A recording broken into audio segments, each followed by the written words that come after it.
All right, you guys, as we continue our worship, we really want this to be not a teaching environment. We want this to be a place where you come and you worship the Lord and connect with Him. Now, we want to teach the Bible, but I've said it before and I want to say it again, my job is not to teach the Bible. My job is to teach you the Bible. It's a difference. I want to reach you. So if I have to stand on my head up here today to help you hear it, I'll give it a try. And so I might get a little excited this today because there are some really cool things today in what we're going to look at. So we're in a series called It's No Joke. It's not a joke of what Jesus was teaching, and it's not a joke of where he was headed towards Good Friday, where he would be executed, but also Easter morning, where he would be resurrected. It is no joke. It's not a story, it's a truth. And it is not a joke because that's April Fool's Day, and we're going to say, no, this really happened, okay? So it's called It's No Joke. What we're doing is we're covering seven parables in the Gospel of Matthew that Jesus told during what we call the Passion Week, or the last week of his life. And so we're covering those parables, and a parable is this. It is a simple story that is used to illustrate a moral or spiritual lesson. A simple story. It's an earthly story that has a heavenly meaning, is really what it's all about. And in fact, it's a story that has one primary point as its focus. That's kind of a unique thing about a parable. Not everything is meant to be totally, it all needs to make sense, but there's kind of one point that he's driving at, and we'll try to get to that today. And today's is not an easy one.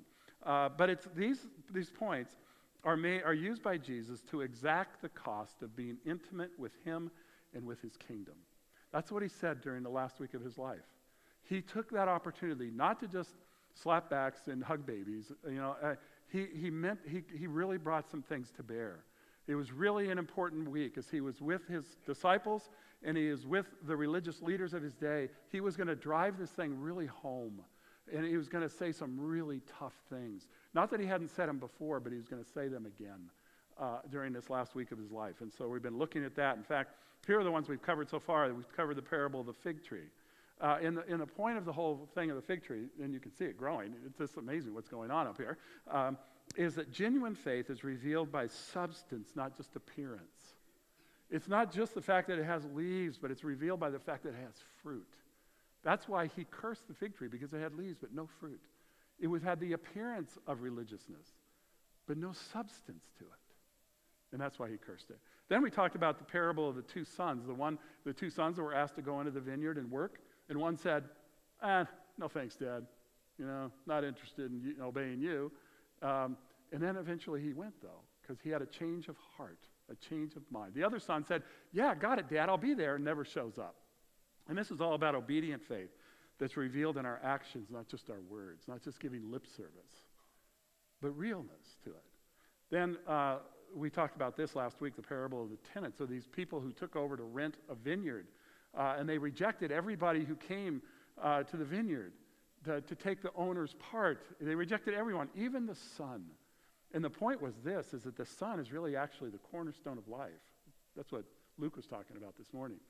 And that essential faith is focused on Christ as the cornerstone.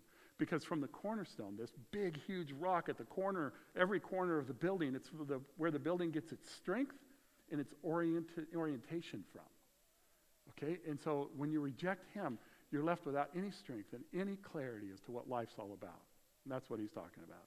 Now, today we're going to talk about the parable of the wedding banquet, okay? Now, I couldn't find a picture of a first century wedding. I Googled forever and I couldn't find one. So I took one of a more recent wedding. So the parable of the wedding banquet. And these people are celebrating. Have you ever been to a wedding and it was just such a great celebration? That it was just so much fun. For Di and I, this past summer, Tori, our daughter, got married. And you guys, we just look back and we just had so much fun on that day. I almost felt guilty having so much fun. It felt like, wow, should you have that much fun? We just had so much fun. We look back and in the pictures, either everybody's smiling or Tori and Brad are kissing. Every picture is that. It was so much fun. But we're going to talk about this parable of the wedding banquet today. But I want to start at the end. Here's the point Jesus is going to make, and it's kind of a hard one. And then we'll work our way to it. So we'll work our way into that point, okay? So at the end of this parable, he says this in verse 14. For many are called, but few are chosen. Circle it, chosen. He's going to make few. Many are called, many are invited, but few are chosen. So you're getting into this kind of whole controversy between what we call kind of Reformed or Calvinistic theology or Arminian theology on the other side. Calvinists would be, on the extreme would say some are chosen to go to heaven, some are chosen to go to hell. That's just the way it is. God is sovereign enough to do that. So if you're chosen to go to hell, too bad. That's just the way it is.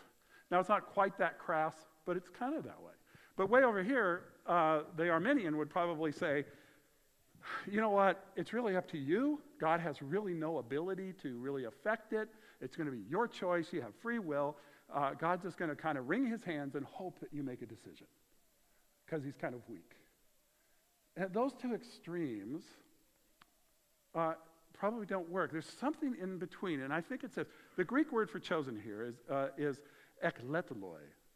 And ekletoloi basically means this. It is the mysterious interaction and sequence of the sovereignty and drawing call of God that results in conviction and surrender of the will of man. Clearly, the scriptures teach that none of us can come to him without him drawing us. That we don't have the ability in ourselves to make it to God, to even have a heart to desire to do that. We are so broken and so alienated that we can't do that we need God to work in our lives. But that as he works and calls, that he allows us our free will. Because real love has to have free will, right? It has to have free will. You know, if there was a pill that you could give someone else to take to have them love you, let's call it a purple pill, and you could give it to them, and they would love you every moment of every day. There's something about that seems attractive, isn't it? You're like, oh man, they're just gonna, just love me all the time. But eventually you'd begin to question, do they love me because of the pill? Or do they love me because of them and because of me? Is it an honest free will love? Because you really want someone who's going to love you out of their own decision to move towards you and love you. Right? It's not a pill. But that God, in his sovereignty and his drawing of us towards himself, it results in this conviction of our heart that who he is true and right. And there is a surrender of our will to him. That's what this means. So many are called, but only few respond.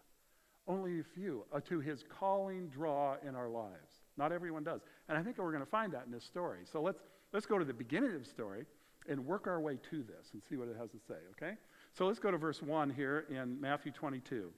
And it says, and again, Jesus spoke to them in parables, saying. So here's the deal.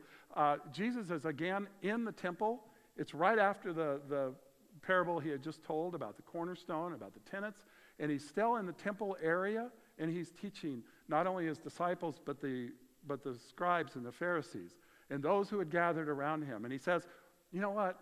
Let me tell you another story. And he's going to drive something home here. So he says, and again, Jesus spoke to them in parables, saying, now look at this. The kingdom of heaven may be compared to a king who gave a wedding feast for his son. Now circle it. Actually, in the Greek, feast is plural. Wedding feasts. But in our culture, that would be very confusing. Like, well, what does that mean? So they translate it as a singular, but it's actually plural of the wedding feast of the son. Now, let me just tell you. In first century times, a Jewish wedding would have basically three parts. Okay, the first part would start with what we call the betrothal or the engagement, very much like we do here in the United States. There's an engagement where there's an agreement. We're going to get married. It was usually done by the families who made the agreement. Now, if you're an older adult with kids, you go, this is a great idea, that we would arrange this, But if you're younger, you think, are you crazy? I'm never going to let mom and dad choose for me. But hopefully it's kind of an interactive thing. And frankly, even in New Testament times, it wasn't forced on a person. It was normally kind of done in a negotiated way. But they would eventually arrange for this betrothal. And it was very legally binding. To break off an engagement or a betrothal was a legal experience. You had to go get a divorce, even to get unengaged then. And so what would happen, though, they'd get engaged, and then there was a protracted time, 6 months, 8 months, maybe 10, maybe even 12 months, where they would kind of prepare for the wedding. That's kind of what we do today. But one of the things they would do there is they would agree on the payment of the wedding. That means that because if I'm the dad of the groom, that means the other dad's going to lose his daughter because she came to live with the groom's family. And so I would pay a dowry. I would pay him for her. It wasn't meant to be like slavery. It was just meant to say, I respect you. You're going to lose her kind of activity in the family. And so there was a dowry. Or maybe the groom would pay it, but they would pay that. And they'd arrange all that. So that's the first part, the betrothal. The second part then was coming and getting her. And so there would be an arranged day that she was prepared to become, he's going to come over and he's going to bring all of his family and friends over to her house. It's probably right in the late afternoon or early evening, and they'd have torches, and it was an incredibly celebratory time, and they'd come and get her. And then the whole kit and caboodle would come back to the guy's house, and the whole town knows what's going on. It's this celebration. Everybody's cheering like, wow, they're getting married. It's cool, and there's all sorts of things going on. Everybody's dressed cool, and they come back. And eventually, usually that first evening, it was just a dance. They just dance. They just have a party. The next day, she would go and kind of sequester herself away with her bridesmaids. And the day was all preparation. And then in the evening, they would come together for this wedding, for this time of exchanging their commitment to each other. And it was like a fabulous thing. And it was a feast. So they had a dance the first night, they had the wedding the second night, and then usually this banquet lasted for several more days. That's why it says feasts. There were a bunch of parties all along the way, and they would celebrate it. And that's not just this couple, but it's these two families coming together. And it's not just two families, it's an entire community that was involved because they were very much connected to this community. So the entire place, the whole village was in a party because they were celebrating this beautiful thing of what God was doing. And so here it says, this king, he's giving a wedding feast for his son. Wow, this is cool. Now look at this, go to verse 3. Well, in fact, let's do this. You guys, there's going to be a wedding feast someday. In Revelation 19, it's going to be the most incredible thing that's ever happened. Ever happened. It's going to be the most amazing party you've ever seen. Look at this in Revelation chapter 19, verses 6 through 10. It's going to be the wedding banquet of the Lamb. It's going to be, we don't know exactly when it's going to be, but sometime after the church is raptured, those believers on earth are raptured, and they're going to be joined to the Son in this wedding feast. Look at this. It's described somewhat. It says, verse 6. Then I heard what seemed to be the voice of a great multitude. This is John's vision that God has given him. The angels have spoke to him in Revelation 19. And so as he heard what seemed to be a voice of the great multitude, like a roar of many waters and like the sound of mighty peals of thunder crying out. I mean, you almost have to like really put drama into this, right? Because you can't have peals of thunder and sounds like many waters roaring without giving it some oomph, right? So here's what's going on. And the first word, exclamation point, hallelujah. To God be the praise, is what he's saying. For the Lord our God, the Almighty reigns. Let us rejoice and exalt and give him the glory. For the marriage of the Lamb, Christ being the Lamb of God, the marriage of the Lamb has come, and his bride has made herself ready. The bride being the church of Christ. His people. They've prepared themselves and made themselves ready. It was granted her to clothe herself with fine linen, bright and pure. She gets to wear this beautiful, glorious, pure linen dress because God has made her that way. That's stunning. We'll talk a little bit more, but we come with our brokenness, and he makes us pure. Wow. For the fine linen is the righteous deeds of the saints that God has given us. Wow. Look at this in verse 9. And the angel said to me, write this. Blessed are those who are invited to the marriage supper of the Lamb. Wow. And he said to me, these are the true words of God. And then John, look what John does. In the midst of John being so close to God, he turns to being an idol worshiper. Look at this. He goes, then I fell down at the feet to worship him, the angel. He bends down to worship the angel. Like, what kind of crazy man are you?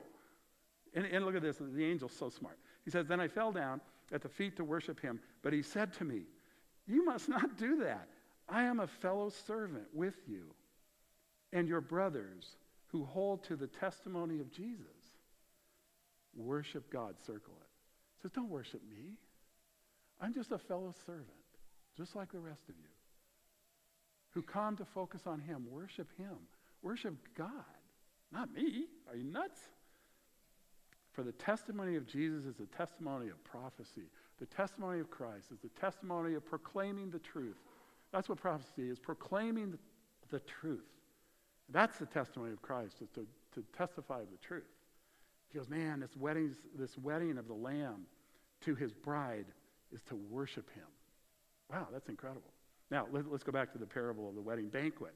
With that as a backdrop, that's going to happen sometime down the road. He says, and he sent his servants to call those who were invited to the wedding feast. But they wouldn't come. Wow, they wouldn't come. Look at verse 4. And again he sent other servants, saying, tell those who are invited, see, I have prepared my dinner. My oxen and my fat calves have been slaughtered, and everything is ready. Come to the wedding feast.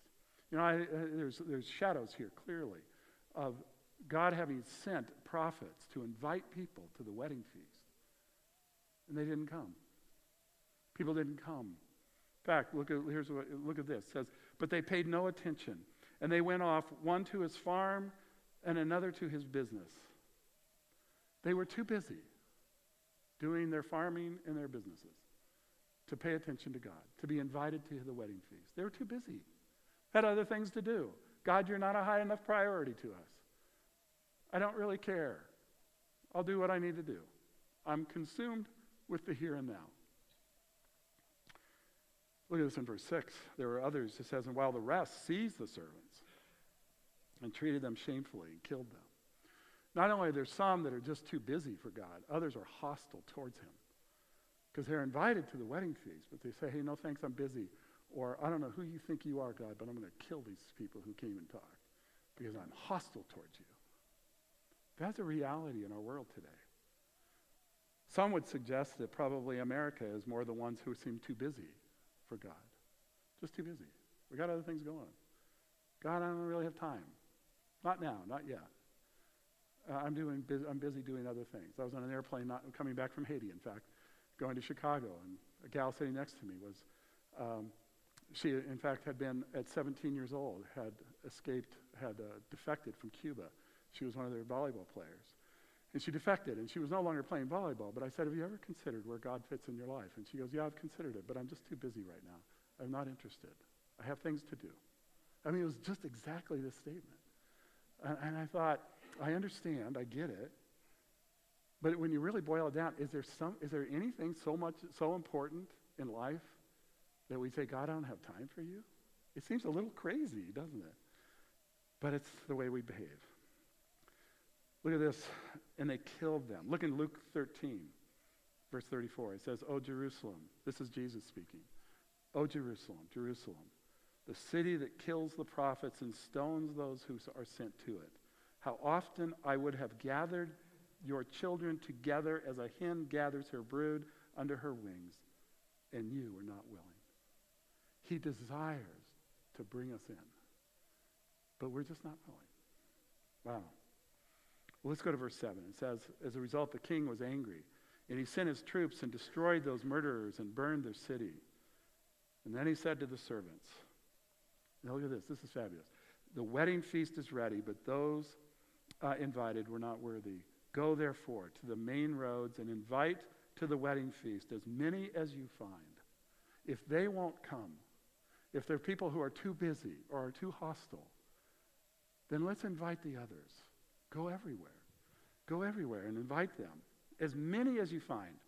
In verse 10, and those servants went out into the roads and gathered all whom they found, both bad and good. So the wedding was to be filled with guests. Go find everybody. Doesn't matter what's going on in their lives. It doesn't matter where they're at. Go invite them. Everyone. The homeless. The lame. In fact, look at this, you guys. Jesus tells a portion of this story, a version of this story in Luke 14. I just want to read it to you. It's powerful. It says, once a man gave a great banquet and invited many. And at the time of the banquet, he sent his servants to say to those who had been invited, come, for everyone is now ready. It's ready again, just like Jesus was speaking here. And then, but, circle it, okay, because we always do that here. But, here's a change. But they all alike began to make excuses. The first said to him, hey, I bought a field and I must go out and see it. Please have me excused. I bought a field. In fact, as the Greek construction here suggests, that he really said, I'm thinking about buying a field. I'm thinking about it. And I think I'm in the process of buying a field. I think I need to go check it out. And he was too busy to come. Another said, I have bought 5 yoke of oxen. That's 10 oxen. They're yoked 2 and 2. So 5 yoke of oxen, and I have to go see them. I have to go examine them. I'm too busy. I got to go check out the livestock. I'm just too busy to come. So please excuse me too. And then the next one says, and this is a great one, okay? And another said, I've married a wife, and therefore I can't come. And there's all sorts of lines I could use there, none of which would be acceptable, okay? I've married a wife, and I can't come anymore. And so the servant came, and he reported these things to the master. And then the master of the house became angry and said to the servant, go quickly to the streets and lanes of the city, and bring in the poor, and the crippled, and the blind, and the lame. Bring them all. Look at this. It says he go to the streets and the lanes and invite them all. Look at this next. And the servant said, sir, what you have commanded we have done, and still there is room. There's still room in the banquet hall. And he goes, great. The master says to the servant, well, now go out to the highways and the hedges.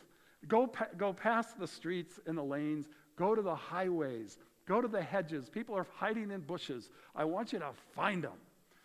I want you to go get them, and I want you to invite them to the banquet. Wow. And it says, and compel the people to come in, that my house may be filled. That is the heart of the king, that his house would be filled. That's what he's all about. So let's go back and now see what happens in the story here in Matthew 22 and verse 11. But when the king came in, and so it's filled, right? The place is filled. And here comes the kicker. This is a tough one. But when the king came in to look at the guests, he saw there a man who had no wedding garment. And you go, okay, what's that all about? Doesn't mean that he doesn't have anything on. It means that he has the wrong thing on. You go, oh. So you go to a wedding, and there's kind of a protocol, right? Of what you wear. You don't wear, your sweaty workout clothes. That's probably a little bit low. I mean, it's pretty casual today what we wear, but you don't wear your dirty clothes. But he says here, you didn't have his wedding garment on. You go, well, what's that about? Well, let's kind of keep going, and we'll come back. He says to him, friend, how did you get in here without a wedding garment? And the guy had no explanation. He was speechless. He had no excuse. So you think, okay, what is this thing called a wedding garment? So here's the deal. In those days, especially for a wealthy person, when you were invited to the wedding, the guy throwing the wedding, here in this case the king, he would supply a wedding garment for you to wear. When you got there, they would have this very ornate, beautiful garment for you to put on. And it wasn't so everybody looked cultish and all in the same clothing, but it was so that you had beautiful, pure linen on that was ornate. And everyone had that had a wedding garment to put on. It was really a beautiful, beautiful thing. And this guy didn't have a wedding garment. It's not that he couldn't afford one, it's the fact that he wouldn't receive it from the king. He refused. He said, I'm going to come here, and I'd like to be a part of the party, but I'm going to do it on my terms, thank you.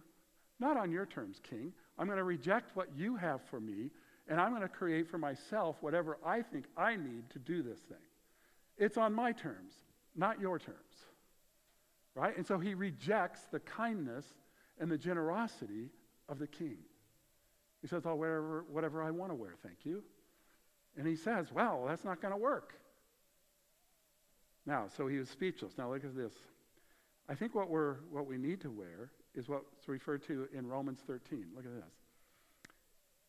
Paul tells us to do this. Let us cast off the works of darkness and put on the armor of light.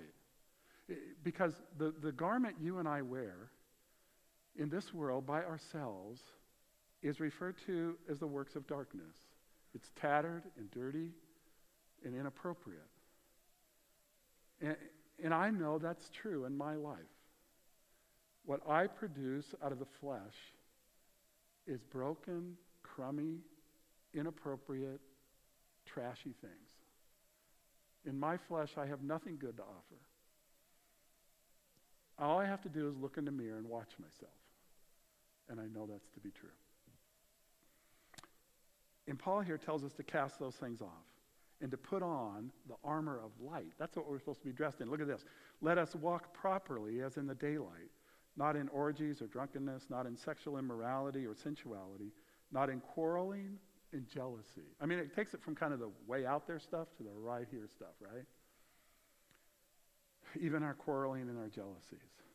But he says, put on the Lord Jesus Christ and make no provision for the flesh to gratify its desires.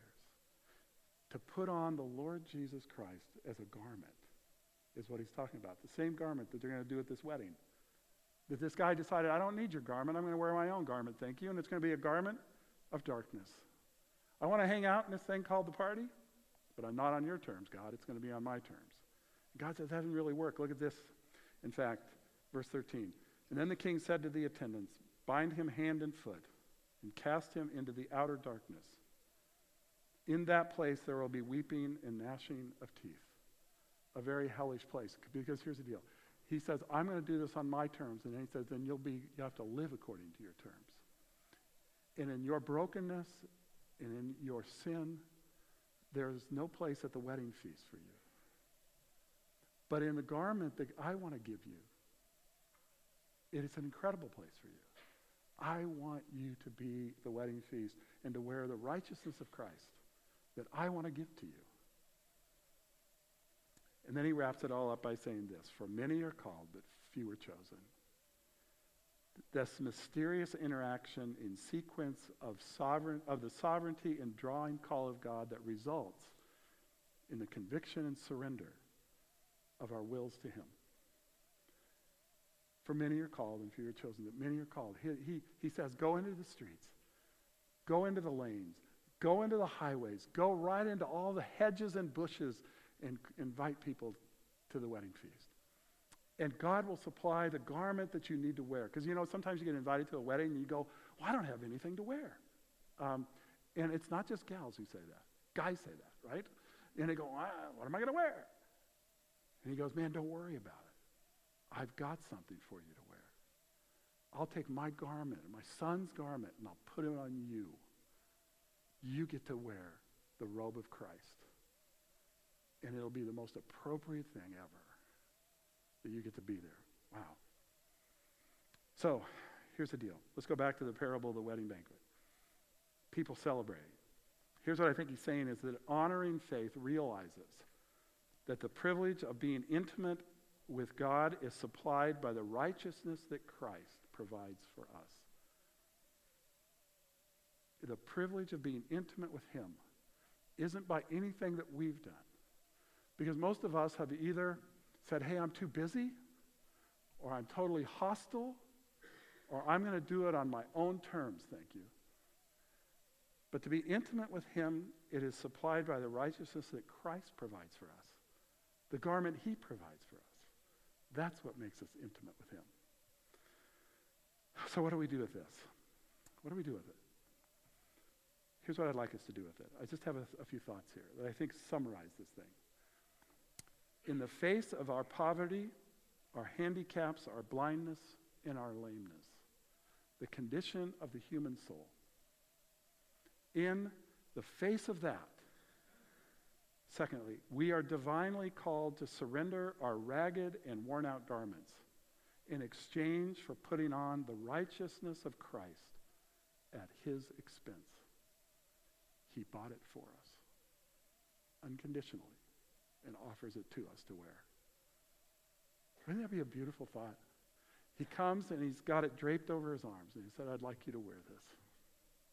You go, I don't deserve that. He goes, I know. But I love you, and I bought it for you. I want you to wear this.